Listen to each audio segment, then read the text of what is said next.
Assalamualaikum warahmatullahi. Bismillah walhamdulillah. Wassalatu wassalamu ala Rasulillah wa ala alihi wa ashabihi wa man nasarahu wa wala. Muslimin muslimat yang dirahmati Allah. Kita terus lagi membicarakan dalam topik keluarga sakinah ini. Setelah mana saya terangkan, saya perjelaskan tentang krisis rumah tangga, dan kita sudah mengetahui sebab-sebab berlakunya krisis rumah tangga. Maka dalam segmen ini kita akan bicarakan pula bagaimana cara-cara untuk mengatasi krisis rumah tangga. Bagaimana untuk menyelesaikan nusyus yang berlaku di antara suami isteri ini. Cuma sebelum itu, muslimin muslimat yang dirahmati Allah, kita harus faham bahawa masalah rumah tangga itu masalah dalaman. Maka sebab itulah ulama-ulama mengatakan bahawa masalah rumah tangga, apa yang berlaku dalam rumah tangga, tak seharusnya dibawa keluar. Tak seharusnya disampaikan kepada pihak ketiga atau pihak luaran. Ini merupakan rahsia-rahsia rumah tangga. Amat malang sekali. Amat malang sekali. Jika sekiranya seorang suami yang dianggap sebagai ketua dalam sebuah rumah tangga, apabila berlaku sedikit masalah rumah tangganya, dia bawa pengetahuan ibunya, pengetahuan bapaknya, pengetahuan kawan-kawan rakannya. Apa berlaku dalam rumah tangga, dicerita kepada maknya, dicerita kepada ayahnya. Amat malang. Amat malang. Sepatutnya suami jangan mencerita pada pihak lain. Lebih-lebih lagi, perkara rahsia. Perahsiaan tak sepatutnya tembak di luar. Tapi malangnya berlaku hari ini ada segelintir suami yang menceritakan segala-galanya, cerita rumah tangganya, cerita masalah isteri dia, cerita segala-galanya. Ingat, Nabi sebut dalam sebuah hadis, qala Rasul, inna min asyarrin nasi manzilatan indallah yawmal qiyamah ar-rajul yufda ilaihi wa tufda ilaiha summa yanshur sirrah. Sadaqa Rasulullah. Yang bermaksud, seburuk-buruk tempat seorang manusia di sisi Allah nanti akan kiamat nanti akan diletak tempat yang paling buruk ialah suami yang mengetahui rahsia-rahsia isterinya, ataupun isteri yang mengetahui rahsia-rahsia suaminya lalu diceritakan untuk orang, diceritakan pada orang lain. Summa yanshuru sirrah, maka dia siarkan berita ini, dia cerita pada orang lain. Itu kesalahan besar dalam kehidupan berumah tangga. Terkadang seorang suami menceritakan bagaimana keadaan isteri dia, sampai cerita-cerita ranjang pun dicerita kepada orang. Bahkan terdapat segelintir isteri menceritakan kepada pihak lain bagaimana suaminya, sportingnya suaminya, hebat suaminya. Apa guna cerita pada orang lain? Tak boleh. Ini rahsia rumah tangga yang sepatutnya diketahui oleh individu dalam keluarga itu saja. Jangan cerita pada orang luar. Sehingga ulama-ulama mengatakan, sampai peringkat berlakunya krisis rumah tangga pun, jangan cerita pada orang. Jangan minta bantuan orang. Sebab suami sebagai orang yang dipertanggungjawabkan untuk menyelesaikan masalah krisis ataupun nusyuz yang berlaku dalam rumah tangganya. Maka sebab itulah, bila nusyuz berlaku, biasanya di pihak isteri, bila suami mendapati yang isterinya mula nusyuz, mula durhaka, mula berlaku krisis, maka sebab itulah di ayat 34 surah An-Nisa Allah sebut dengan firman-Nya, a'udzubillahi minasyaitonirrajim, wallati takhafuna nusyuzahunna. Dan apabila isteri-isteri yang kamu bimbang akan berlaku nusyuznya. Okey, sekarang sudah berlaku nusyuz. Apa yang sepatut suami buat? Muslimin muslimat yang dirahmati Allah. Bila berlaku krisis rumah tangga, sama ada isteri mula tak hormat pada suami, bercakap kasar, suruh buat tak nak buat, itu krisis itu. Itu nusyuz. Maka pada ketika itu, sebagai suami, sebagai orang yang bertanggungjawab, apa yang sepatut suami lakukan? Pertama sekali, sebelum suami bertindak, Pertama sekali, suami dikehendaki supaya memastikan apakah sebab-sebab berlakunya nusyus. Suami kena pastikan apakah punca-punca, apakah sebab-sebab yang menyebabkan isterinya berlaku nusyus. Suami kena siasat. Suami kena selidiki, mencari punca-puncanya. Kalau tak dapat tahu, cari satu ketika yang baik, tanya isteri dia. Dulu kamu begini. Abang balik kerja, kamu sambut abang. Kamu layan abang. Sekarang, abang balik kerja, kamu dah tak sambut. Kamu dah tak layan. Bercakap berdebat lain sikit suara. Nada suara dah tinggi. Apa sebab ni? Tanya sebab apa? Tiba-tiba jawab isteri, macam manalah saya nak hormat abang? Kalau abang balik kerja lewat malam, tengah malam, abang mana pergi? Sah daripada suami. Ataupun, macam manalah saya nak hormat abang? Abang ni duit ada, minta tak bagi. Bakhil, kedekut. Oh, sebab suami. Artinya, ulama' kata, jika sekiranya isteri berlaku nusyus, isteri seorang mula tak hormat suami disebabkan suami. Seperti yang terang di awal tadi. Sebabnya suami. Maka pada ketika itu, kata ulama', tidak ada tindakan yang perlu suami lakukan, melainkan ubah sikapnya. Ubah perangainya. Okey, isteri nak apa? Kata, saya nak abang habis kerja balik. Okey, mulai besok abang balik. Itu sepatut laku. Tapi terkadang, bila mana isteri tegur, suami melenting. Aku suami, aku orang lelaki, aku suka aku lah, apa kena buat? Ini masalah ego. Itu yang dikatakan ego. Ini punca berlakunya krisis rumah tangga. Kalau isteri sudah mula nusyus, ditambah sifat ego suami, maka ini dikatakan retak menunggu belah. Maka sebab suami kena faham. Ulama' kata, kalau krisis rumah tangga, kalau isteri yang nusyus berpunca daripada suami, berpunca daripada kesilapan suami, berpunca daripada kesalahan suami, maka suami kena mengaku kesalahannya, mengaku kesilapannya, ubah perangai. Itu dia saja. Apa yang diperlukan? Suami hanya perlu mengubah perangainya kepada apa yang dikehendaki oleh isteri dia. Habis cerita. Tak ada masalah. Kalau rasa perlu minta maaf, okey. Abang minta maaf, mulai besok, abang takkan balik lewat lagi. Ataupun kalau kena bakhil, okey, minta maaf, selama ni abang bakhil, mulai besok, abang tak bakhil lagi. Itu dia cara, lain tak ada. Ini cara nak menyelamatkan rumah tangga. Jangan tunjukkan sifat ego kita. Memang kita lelaki ada ego. Tapi demi kebaikan rumah tangga, demi kebaikan keluarga, maka kita perlu bertolak ansur. Baik, satu. Artinya, kalau sekiranya krisis rumah tangga, kalau sekiranya isteri nusyus, disebab suami, maka apa yang isteri tak suka itu, kalau betul itu merupakan kesalahan, maka suami wajib perlu mengubah sikapnya. Habis. Tetapi, kalau ternyata nusyus isteri itu bukan daripada suami, bukan berpunca daripada suami, tetapi berpunca daripada luaran, berpunca daripada media massa, berpunca daripada kawan-kawan yang jahat, berpunca daripada keluarga, maka pada ketika itu suami terpaksa memainkan peranannya sebagai seorang suami untuk bertindak segera mengatasi nusyus yang dilakukan oleh isterinya. Apa suami perlu buat? Sila rujuk surah An-Nisa ayat 34. Sila rujuk ayat 34 surah An-Nisa. Allah memberi satu garis panduan apa yang patut suami lakukan. Firman Allah, A'udzubillahi minasyaitanirrajim. Wallati takhafuna nusyuzahunna fa'izuhunna wahjuruhunna fil madaji' wadribuhunna. Fa in ata'nakum fala tabghu alaihinna sabila innallaha kana 'aliyan kabira. Sadaqallahul azim. Yang bermaksud, dan isteri-isteri yang kamu bimbang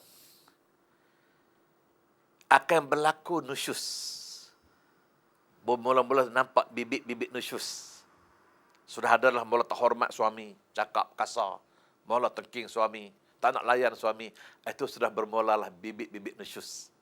Maka bertindaklah segera oleh suami dengan cara fa'izuhun. Yang pertama, nasihatkan mereka. nasihatkan mereka.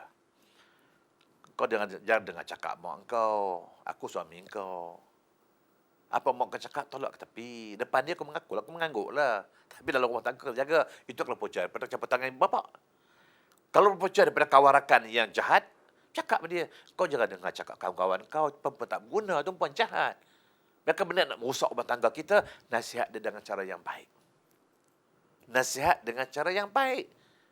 Jangan nasihat dengan cara yang tengking, jegah, redik. Itu pun tak boleh. Sebab dalam konteks menasihat ini, hadis Nabi ada menyebut, qala Rasul, istausu bin nisa'i khairah. Fa innahunna khuliqna min dhila'il a'waj, wa in a'waja syai'un min ad-dhila' a'lahu, wa in dhahabta tuqim wa kasartahu, wa in taraktahu lam yazal a'waj. Sadaqa Rasulullah. Yang bermaksud, hendaklah kamu menasihat isteri itu dengan cara yang baik. Cara lembut, cara halus. Jangan main kasar-kasar. Perempuan ni kata tak boleh kasar-kasar. Istausu bin nisa'i khaira. Kalau terpaksa nak nasihat, nasihat dengan baik, dengan cara yang baik, cara yang lembut. Kerana fa innahunna khuliqna min dhila'il a'waj. Kerana mereka dijadikan daripada tulang rusuk yang bengkok. Setengah-setengah ulama kata sebagai dalil mengatakan bahawa Hawa dijadikan daripada tulang rusuk Adam. Ini menunjukkan pendapat. Walau bagaimanapun itu soal lain. Yang pentingnya Nabi kata seorang perempuan itu dijadikan daripada tulang rusuk yang bengkok. Dan ingat, wa in a'waja syai'un min ad-dhila' a'lahu. Tulang rusuk ini yang paling bengkok, yang paling atas. Artinya wanita ni bila dia atas, kedudukannya tinggi, orang yang berkedudukan, itu yang paling bengkok tu. Jaga sikit. Kan Nabi kata, fa in dhahabta tuqimahu, maka tulang rusuk yang bengkok ini, kalau kita nak perbetul dengan cara yang kasar, dia patah. Pakai tengking dia, jengkah dia, larilah dia. Hantar aku balik opak aku. Siap. Lagi teruk. Tetapi Nabi kata, wa in taraktahu lam yazal a'waj. Kalau kau biarkan dia nusyur kau biar, dia tengking kau biar, dia jengkah kau biar, lam yazal a'waj. Selama-lamanya bengkok. Maka sebab itu Nabi kata nasihat cara yang baik, tegur dengan cara yang baik. Kalau boleh cari keadaan suasana yang agak sesuai untuk kita nasihat. Cuba tengok Nabi kita Muhammad sallallahu alaihi wasallam. Tuan-tuan puan yang dirahmati Allah. Nabi kita bila dia mendapat tahu kisah ifk, cerita ifk di mana Aisyah difitnah. Aisyah difitnah melakukan perkara sumbang dengan seorang sahabat. Bila cerita tersebar sampai ke kalangan Nabi, Nabi tunggu ketika paling sesuai baru Nabi cakap dengan Aisyah. Ada ulama mengatakan ketika itu Aisyah demam, Nabi diamkan. Nabi buat-buat seolah-olah Nabi tak tahu. Padahal Nabi dah tahu. Sampailah Aisyah dah baik demam, Nabi kata, ya Aisyah, telah sampai ke pengetahuanku berita mengenai engkau. Cerita orang kata Aisyah buat jahat. Aisyah melakukan perkara sumbang. Maka kata Nabi, ya Aisyah, jika sekiranya benarlah kamu lakukan seperti apa yang diceritakan, bertaubatlah segera wahai Aisyah, kerana pintu taubat masih terbuka. Tetapi kalau cerita yang diheboh itu hanya fitnah semata-mata, percayalah wahai Aisyah, Allah tetap bersama kamu. Habis. Itu dia saja.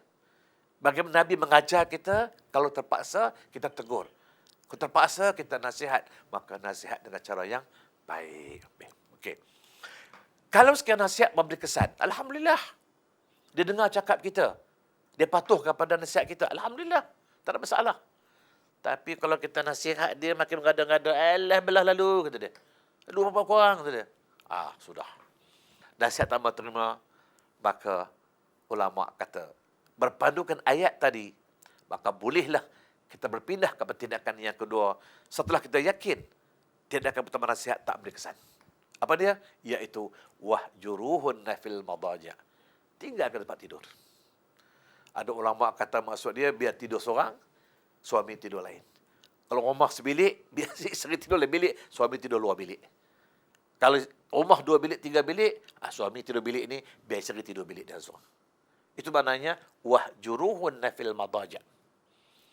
Walau bagaimanapun Al-Imam Syafi'i rahimahullah ada menyebut tentang masalah ini dalam mentafsirkan ayat ini. Imam Syafi'i kata Maksudnya bukanlah tidur asing bilik. Maksud dia tak bertegur siapa. Jangan bercakap. Ada logik, ada relevan. Sebab kita dah nasihat dia tak mendengar. Okey, mulai sekarang aku tak bernasihat, diamlah. Habis. Tutup mulut. Habis cerita. Berapa lama? Imam Syafi'i mengharuskan sampai 40 hari jangan bercakap dengan dia. Jangan bercakap dengan dia. Buat de aja. Habis cerita. Dia ajak berjalan sekali, kita pergi. Jangan bercakap. Tidur sebilik, sekatil. Jangan bercakap. Buat de aja. Kalau ini pun tak memberi kesan. Tak belah lalu, kata dia. Tak kisah, aku tak heran, kata dia. Kalau kau tidur dalam bilik, anak aku ada tidur dengan anak, kata dia. Kalau kau tak tidur dengan aku, lagi senang, lagi aku relax, kata dia. Okey? Kalau itu pun tak memberi kesan, nusyus semakin menjadi, keingkaran semakin berlaku, hormat suami semakin tak ada lagi dah, maka bolehlah berpindah kepada tindakan yang ketiga yang Allah sebut ayat tadi, iaitu wadribuhunna, pukul. Baru Islam mengharuskan suami pukul isteri. Tetapi walau bagaimanapun, ulama-ulama tafsir dalam mentafsirkan ayat dia kata wadribuhunna darban ghair mubarrih. Kalaupun terpaksa kita nak pukul mereka, pukullah dengan pukulan yang tidak mencacat cederakan. Jangan sampai patah tangan, jangan sampai lebam muka, jangan sampai terseliu, jangan sampai bengkak. Tak boleh, sebab pukul ini bukan untuk menzalimi dia. Pukul sekadar untuk mengajar. Sebagai pengajaran. Tetapi bagaimanapun tuan-tuan puan yang dirahmati Allah, Rasulullah sendiri tidak menggalakkan para sahabat memukul isterinya. Walaupun sampai ketika ini. Sebab dalam sebuah hadis, Nabi sebut, qala Rasul, ama yastahyi ahadukum an yadriba mar'atahu kama yadribul abd. Yadribuha awalan nahar summa yujamiha fi akhirih. Sadaqa Rasulullah. Yang bermaksud, apakah tidak malukah seorang kamu? Tak berasa malukah kamu memukul isterinya sama seperti ia memukul seorang hamba? Dia pukul isteri siang hari, malam-malam ngecek pula, nak bersama pula, tak malukah? Berpenduk hadis ini seolah-olah Nabi tidak begitu menggalakkan seorang suami memukul isterinya. Walau bagaimanapun, ini diharuskan oleh Islam, diharuskan oleh Allah SWT, maka pukullah mereka dengan pukulan yang tidak mencacat cederakan. Kalau begitu, ulama fiqh menjelaskan, kalau seorang suami terpaksa nak pukul isteri dia, yang nusyuz, yang ingkar ini, yang durhaka ini, hanya 2 alat yang diharuskan. Kalau terpaksa menggunakan alat. Apa dia 2 alat ini? Apakah 2 alat yang diharuskan ini? Ada orang kata pertama, besi paip. Yang kedua, batang cangkul. Masya Allah. Mana pula besi paip pula ni? Yang batang cangkul buat apa? Maksud ulama fiqh, 2 alat yang diharuskan, hanya yang pertama, tapak tangan. Tampar. Tapi jangan tampar muka. Tampar badan, tampar bau, tampar belakang. Dan yang keduanya, kalau tak mau gunakan tangan, maka boleh gunakan kain panjang. Ambil kain batik lepas tu. Simpul di ujung tu elok, pusing. Macam kipas helikopter tu. Pusing. Libahlah. Itu dia saja. Itu diharuskan oleh Islam untuk suami bertindak ke atas isteri yang nusyuz atau berakal. Itulah caranya mengikut apa yang digariskan oleh Allah Subhanahu Wa Taala seperti yang disebut dalam ayat 34 surah An-Nisa. Sallallahu ala Muhammad. Sallallahu alaihi wasallam. Sallallahu ala Muhammad. Sallallahu alaihi wasallam. Sallallahu ala Muhammad.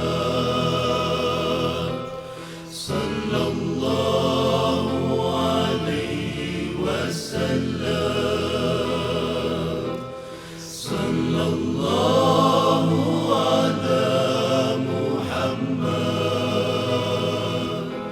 Sallallahu alaihi wasallam. Sallallahu ala Muslimin muslimat yang dirahmati Allah. Dalam konsep memukul ini pun, para ulama bercakap panjang lebar. Sehingga ada pendapat-pendapat yang mengatakan bahawa suami hanya diberi kelulusan, diberi kebenaran untuk memukul isterinya jika sekiranya isteri itu mendurhakainya pada perkara-perkara ma'ruf, pada perkara yang baik. Seperti mana terdapat sebuah hadis Rasulullah sallallahu alaihi wasallam, qala Rasul, idribun nisaa idza a'siyannakum fi ma'ruf. Sadaqa Rasulullah. Yang bermaksud, pukullah isteri-isteri kamu yang mendurhakai kamu tentang perkara-perkara yang baik.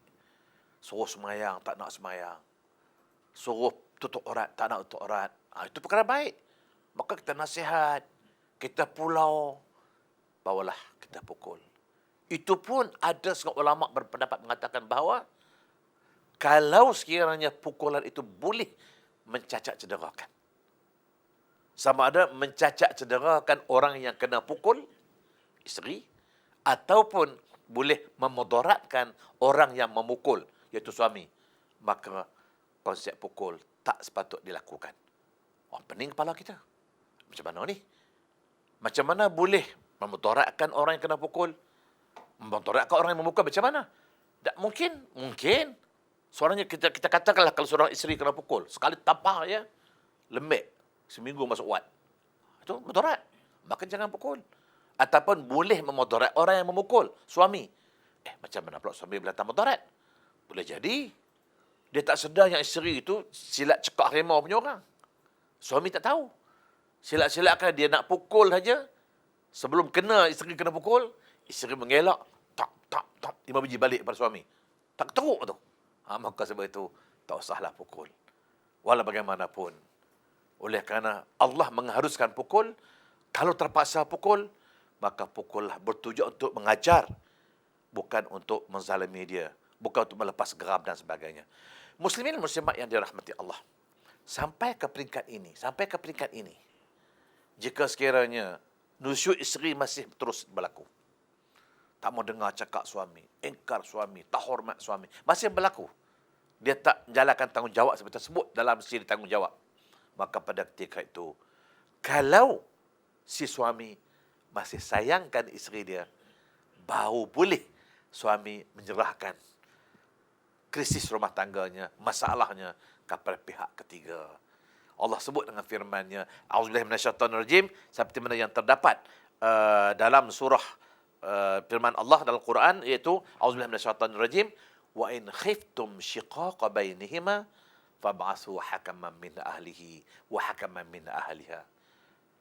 Maknanya kalau bimbang akan berlaku perpecahan, mungkin akan sampai bercerai, maka pada ketika itu utuslah, hantarlah wakil pihak suami, wakil pihak isteri, bincang. Cari jalan penyelesaian bagaimana nak menyelamatkan rumah tangga ini. Sampai situ tuan-tuan, Islam tidak menghendaki perceraian. Kalau boleh, kita ikhtiar menyelamatkan sebuah rumah tangga. Jangan sampai kepada peringkat perceraian. Maka pihak keluarga ini kena bincanglah. Ataupun kalau keluarga tak mampu, serahkan kepada pihak kaunseling di pejabat agama dan sebagainya. Atau siapa sahaja yang boleh berdamaikan mereka. Kalau ini pun tak berjaya juga, tak boleh juga. Isteri ni memang orang kata keras kepala betul lah. Memang tak boleh. Maka pada ketika itu, serah baliklah kepada suami. Wahai suami, setelah mana kamu mengendali isteri kamu, ini perangai dia, sikap dia, maka terpulanglah kepada kamu, sama ada kamu masih nak isteri ini ataupun tidak. Kalau sekiranya kamu nak dia jadi isteri, kamu sayang dia, rupa cantik, cuma engkar saja, maka pada ketika itu, jadikan dia sebagai seorang isteri, berikan hak-hak dia, maka pada ketika itu kesalahannya tak ditanggung oleh suami lagi.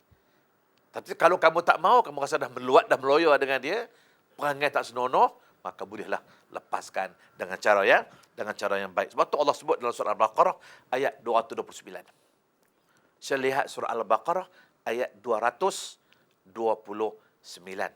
Allah sebut dengan firman-Nya, A'udzubillahi minasyaitonirrajim, at-talaqu marratani. Fa imsakum bima'rufin aw tasrihum bi ihsan. Sadaqallahul azim. Yang bermaksud, talak yang boleh dirujuk hanya 2 kali. At-talaqu marratan. talak, cerai kali pertama, boleh rujuk. Cerai kali yang kedua, boleh rujuk. Selepas itu, ataupun talak sekali, aku cerai kamu, talak dua, boleh rujuk. Dan bila rujuk, maka Allah kata, sama ada kita pegang dia sebagai isteri yang baik, jadikan dia isteri yang baik, fa'imsakum bima'rufin, berikan hak-haknya, layan dia sebagai seorang isteri, atau tasrihum bi ihsan, atau lepaskan dia dengan cara yang baik. Itu dia.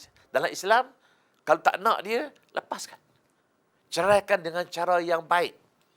Bawa dia pergi ke mahkamah syariah, di hadapan hakim, di hadapan qadi, lepaskan cerai dengan cara yang baik. Tapi malang hari ini bila dah bercerai jadi bermusuh, ya Allah, bayang pun tak nak tengok. Itu yang masalah. Tak timbul dalam Islam soal gantung tak bertali, salai tak berapi. Tidak ada dalam Islam. Sehingga ada ulama-ulama mengatakan, kalau seorang suami, dia benci isteri dia, dia tak nak isteri dia, dan meluat isteri dia, tapi dia tak nak menceraikan, ini merupakan satu kesalahan. Kenapa? Bimbang dan takut. Sebagai seorang isteri yang digantung tak bertali, nak menikah orang lain tak boleh. Sebab dia masih punya isteri, masih punya suami. Nak kata ada suami, suami tak layan dia, gantung tak bertali. Dibimbangi dan ditakuti kalau isteri-isteri yang digantung tak bertali ini terlibat dengan soal perzinaan. Dia manusia yang ada nafsu. Manalah tahu, kok dalam masa gantung tak bertali ini ada kok jantan lain masuk, entah siapa yang masuk, tiba-tiba berlaku perzinaan. Maka ulama kata, suami turut seberosa apa yang saya lakukan.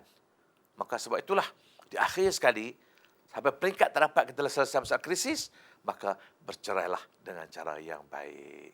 Berkemungkinan selepas bercerai nanti, mungkin si isteri akan bertemu pasangan yang lebih baik, atau suami akan berjumpa dengan pasangan lain yang lebih baik. Mudah-mudahan insya-Allah apa yang saya terangkan tadi memberi satu gambaran tentang bagaimana keadaan krisis rumah tangga dan cara menyelesaikannya, cara mengatasinya. Kalau ini tak dapat dilakukan, maka terpaksalah berakhir dengan perceraian. Maka pada ketika itu, suami tidak lagi dipersalahkan. Sekian yang dapat saya paparkan di ruangan ini, dalam segmen ini. Mudah-mudahan dapat kita pahami dan kita hayati dalam kehidupan berkeluarga atau berumah tangga. Sekian. Aqulu qouli hadza wa astaghfirullahal azim li wa lakum. Assalamualaikum warahmatullahi wabarakatuh. Sallallahu ala Muhammad. Sallallahu alaihi wasallam. Sallallahu